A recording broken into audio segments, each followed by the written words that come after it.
bang on the door. I'm the oldest, they're screaming, so I go answer the door. And I answer the door, and standing there is this giant man. I was this little boy, and he's holding this huge box of food. And beside him on the ground was a black pot with an uncooked turkey in it. And he said, "Is your father home?" And I said, "Just one moment." I was like, this is a gift from God. This is going to change it all. This is going to make my mom and dad happy. It's going to be unbelievable. So I go, and my father is screaming at my mother through a closed door to the bedroom door. And I said, Dad, there's a guy at the door. And he goes, "Go, you answer the door." I said, "I did. He's got to see you." So I kind of teased Control. I said, "Dad, you got to come." So he said, "Fine." He made one last yell at her, and he walks to the door.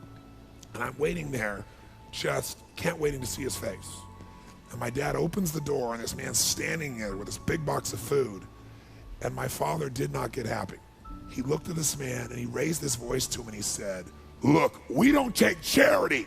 And then he took the door to slam it in the man's face. But the man was a good-sized man. He put his foot there and smacked his foot and bounced back open. He said, Sir, this is not charity. Everybody has tough times. Somebody knows you're having a tough time, and they want you to have a magical Thanksgiving. I'm just the delivery guy."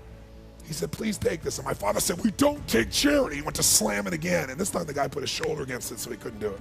And then my father's staring at him. It's like these two males starting to get in this intense mode, and one just trying to give a gift, and I'm freaking. And then the guy said something that I'll never forget, and in moments I wished he hadn't said, but he found a way to force my father. He's holding this thing, and he looked at me, and then he looked at my dad, and he said, "Don't make your family suffer because of your ego." Now my dad's level of energy increased, but he was also trapped. You get it? So he took the food, slammed it on our table, and slammed the door in the man's face, and never even thanked him. And then I thought, years I figured out, our whole life is shaped by decisions. That's what we've talked about today, right? But there's 3 decisions you're making every moment you're alive. And the way you make these 3 decisions shapes your destiny. First decision we're all making every moment is, what are you going to focus on? What are you going to focus on? I realized that my father's life and my life ended up very different because we made that day 3 decisions very differently. He decided to focus on the fact that he has not fed his family. And the second question you got to decide, every moment you're alive, including this moment, what are you going to focus on? Second question is, as you're focusing on, what does this mean? What does it mean? And the bottom line on meaning is, if you think about it, you get to make up the meaning, and most people pick the worst one, don't they? That day, my father decided to focus on the fact he hadn't fed his family, and I know what meaning he gave because he said it out loud over and over again, that he was worthless because he had not taken care of his family. And then the final, most important decision you make every moment you're alive, what am I going to do?